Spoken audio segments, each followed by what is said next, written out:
Do you know someone like this? A woman who says things she doesn't really mean when she's around a man she likes or someone she wants to impress. A funny woman.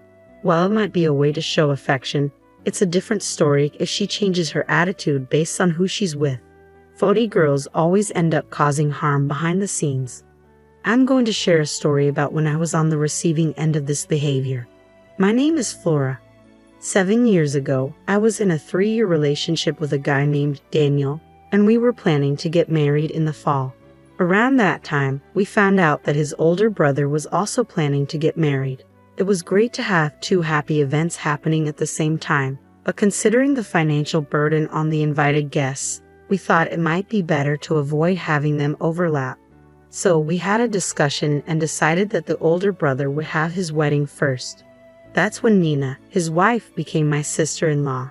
I'm 2 years younger than her, and she was very kind, treating me like a sister. I thought we'd get along well as sisters-in-law.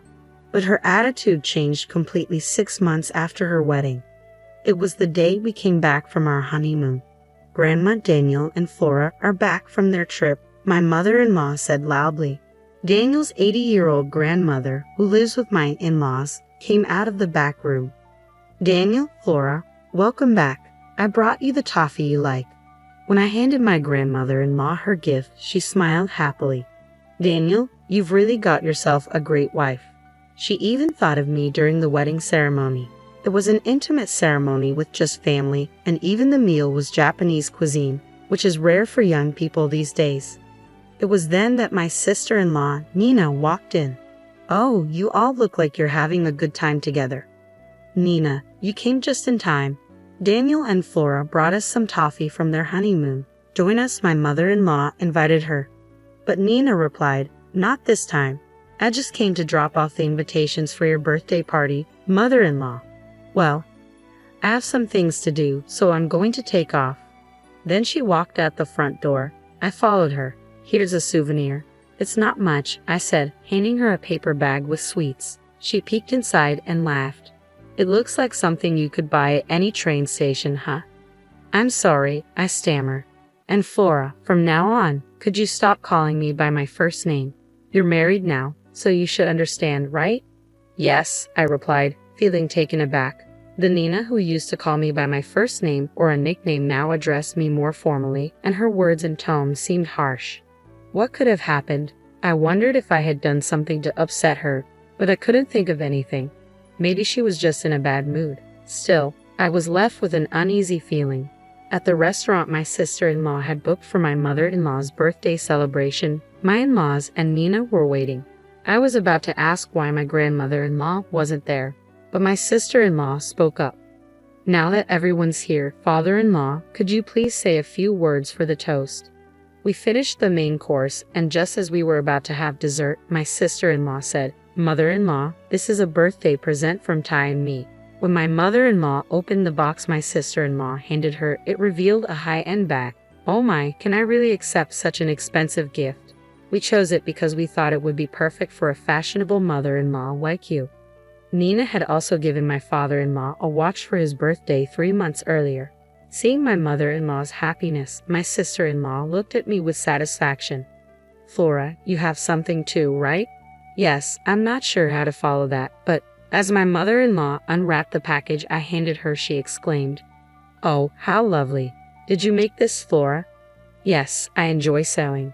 I had given her a handmade apron. I remembered my mother-in-law saying before that she wished there were more fashionable aprons out there, so I made one to suit her taste.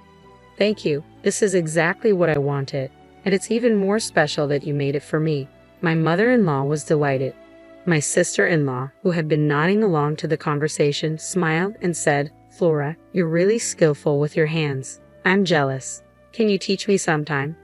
I had been worried about how my gift would be received, so I was relieved by their kind words. I excused myself and went to the restroom.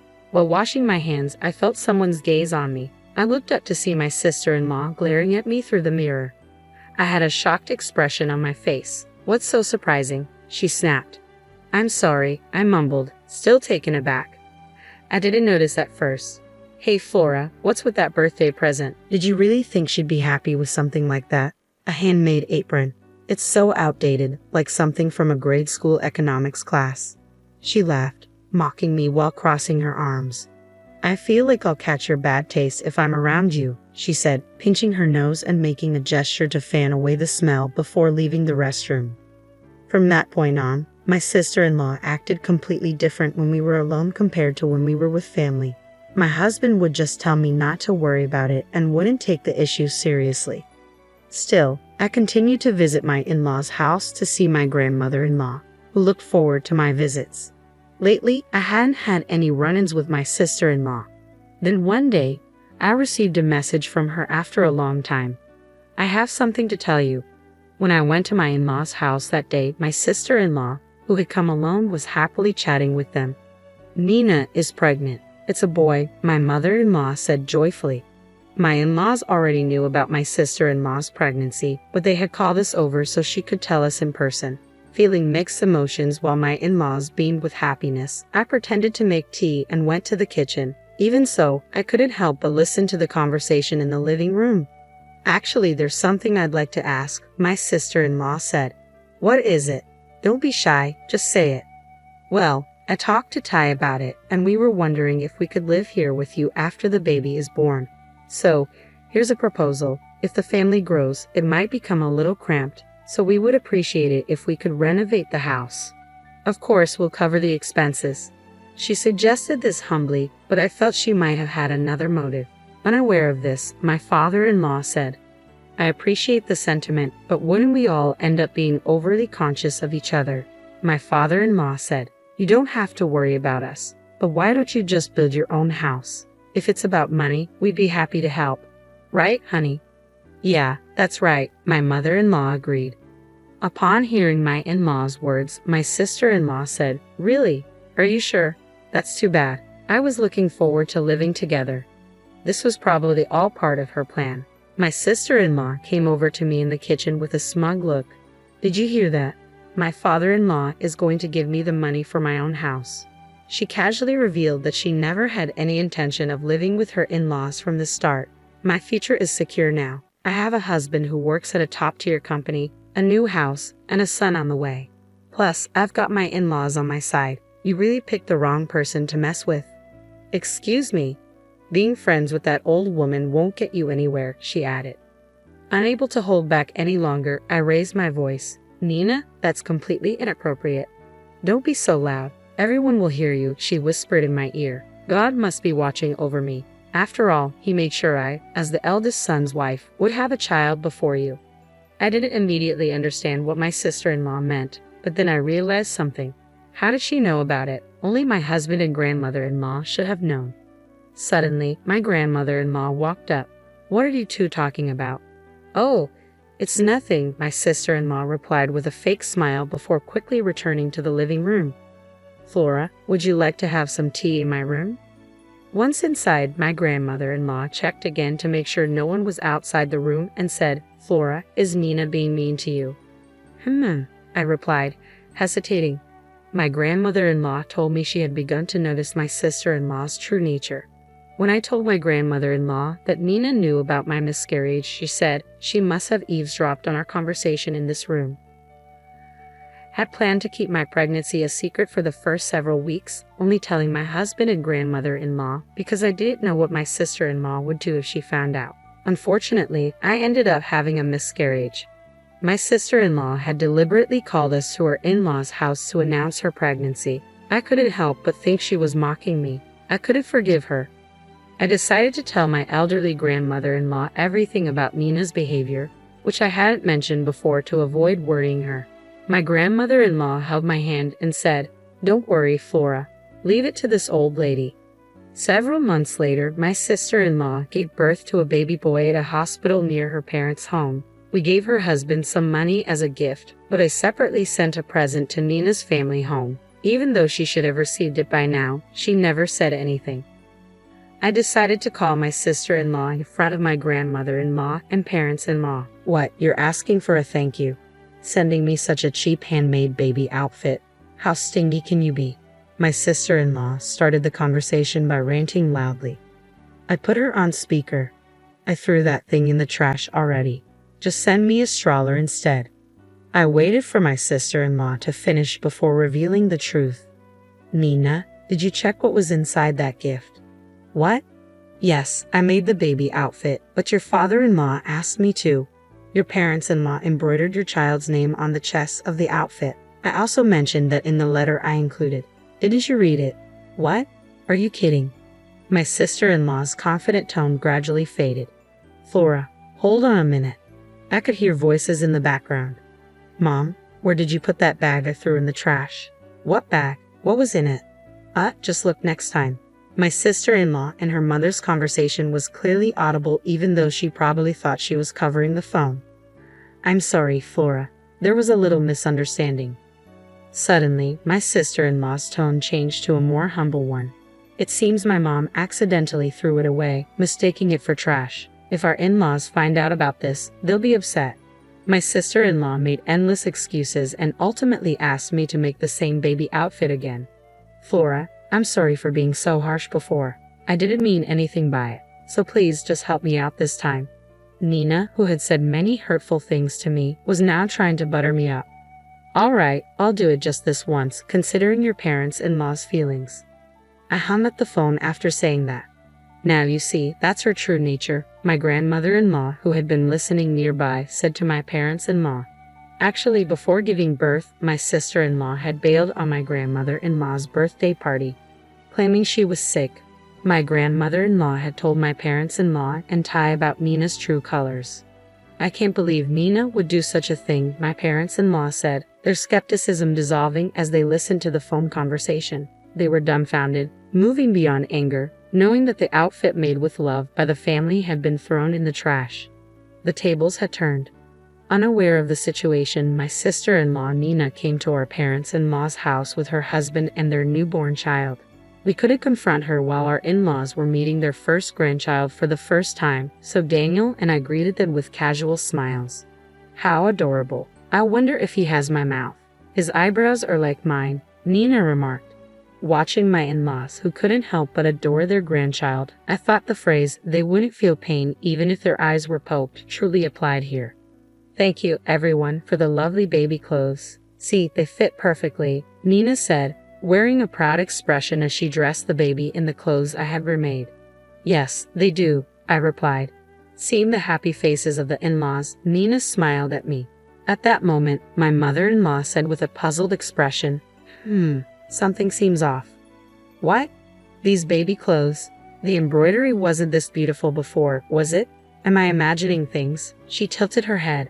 Oh no, it's always been this beautiful, Nina replied nervously. I guess so, my mother-in-law said, seemingly convinced. Nina laughed nervously, relieved that nothing more came of it. Let me hold my great-grandchild, my grandmother-in-law said, reaching out. Don't touch the baby with your dirty hands. Nina snapped reflexively, brushing away her great-grandmother's hand. It was a reflex, revealing her true nature. Flustered, Nina quickly said, I'm sorry, Grandma. I didn't mean it like that, Nina desperately tried to explain, but icy cold gazes were directed at her. Well, it doesn't matter, Great-Grandma said with a laugh. You may try to keep up appearances, but sometimes your true colors show unexpectedly, right, Nina? Ha! Oh no, did I let something slip? Nina was speechless at Great-Grandma's response. Backed into a corner, she said, Great-Grandma, can we have another birthday party for you? I couldn't attend the last one because I wasn't feeling well. Oh, there it is, her signature about face. Would you prefer Japanese cuisine? I could make a reservation at a fancy restaurant, Nina asked, rubbing her hands together. No, I don't like eating out. I'd rather try some of your homemade cooking instead of a fancy feast. Ha, is cooking not your strong suit, Nina? No, it's not like that. Of course I'll cook for you, she said confidently. But later she called me. Can you do me a favor? Nina asked me to help her cook, assuming I'd bail her out like I did with the baby clothes. But things wouldn't go her way this time. I'm sorry, Nina, but no. Great-Grandma has had my cooking and would know right away. Why didn't you just be honest if you can't cook? Ha! Maybe she didn't expect me to say that. Fine, she said and hung up the phone. At Great-Grandma's birthday party, there were fancy boxes of food lined up on the table. Did you make all this, Nina? Great-Grandma asked with an innocent expression. Yes, I did. I'm not sure if you'll like it, though, Nina replied. Knowing her, she probably ordered high-end dishes and just changed out the plates because she refused to admit that she couldn't cook. Relieved that she managed to avoid complete embarrassment, she showed a gift to her grandmother-in-law. "Grandma, this is just a small token, but I hope you like it and wear it." "Oh, this looks like expensive clothing, but it's too fancy for me to wear. I feel bad, but can you return it to the store you bought it from?" You don't like it? I can get something else." Nina hesitated. Grandmother-in-law said, "Nina, would you like to live with us here? That would be the best present." It would mean I could enjoy your delicious cooking every day." "Live together?" "Right, father-in-law?" Great-grandma asked, looking at him. Nina was visibly shaken by the unexpected request. "It's just a thought. Besides, Nina, weren't you planning to live with us? Is there a problem?" After about 10 seconds of silence, Nina finally opened her mouth. "I'm sorry. The truth is, I can't cook at all, but I didn't want to tell you, so I ordered food," Nina confessed. "Well, if that's the case, you should have just told us the truth," Great-grandma replied. "Yes, I'm sorry." Nina apologized for the cooking issue and clearly wanted to slide past the topic of living together, but Great-grandma wasn't finished yet. "Don't worry, I was just joking about us living together." "What? It was just a joke." Nina's face looked relieved. But grandmother-in-law's next words were unexpected. "Don't be so relieved just yet." "Huh? I'd rather you not set foot in the house if you can be honest." "What?" Nina's usually quiet husband, Ty, spoke up. "Nina, apologize to Flora. Throwing away the clothes she made for the baby is a terrible thing to do. It was the first time I'd seen Ty angry. I'll apologize. I didn't do anything wrong." Nina still refused to acknowledge her actions. "I had it. Nina, it's all out in the open. Should I show you?" I showed her my smartphone. "Here, I have all our conversations recorded." "Why here?" As I tried to press the button on my phone, Nina screamed, "Stop it," and snatched it from my hand. Startled by her loud voice, the baby sleeping in the next room started to cry loudly. "What do you want from me?" Nina's voice trembled. Then, unexpectedly, she started to cry too. Everyone was taken aback. "Nina, cut it out. Aren't you embarrassed, acting like a child? Just get out," Ty said. The room got quiet. Nina had nothing to say. She slightly nodded at me and left the house. The consequences of being two-faced caught up to Nina. Later, Ty told her that he wanted a divorce. Nina had no job or savings. She demanded alimony in exchange for giving him custody of their child. However, Nina's parents were reasonable and apologized for their daughter's actions, offering to pay the alimony themselves. Nina, who moved back in with her parents, sent Ty messages complaining about living with her stubborn sister-in-law and how unbearable it was. Nina didn't care about her child at all. Ty was fed up and said, "You brought this on yourself," and he blocked her. After the divorce, Ty remarried and lived with his son in his parents' home. "Please call me Anna. You don't have to call me sister-in-law." Anna, who was a year older, was very kind and cheerful, and the baby quickly warmed up to her. Thanks to the in-laws, the family of 3 now lives in an apartment near their house. My husband and I, blessed with 2 daughters, moved into the in-laws' house when Ty and his family moved out. The in-laws love watching their grandchildren grow up. Grandmother named our 2 daughters. My name, Flora, means flower, so she chose the names Lily and Jasmine. The girls called my grandmother-in-law Gigi. She will celebrate her 88th birthday this year. Today, she sits on the porch watching her great-grandchildren play in the sandbox. "Gigi, here's some toffee," the girls say, offering her balls of mud. She laughs and says, "Thank you, it's delicious." As I watch this adorable exchange from a distance, I whisper, "Gigi, please live a long life and watch over our children as they grow up."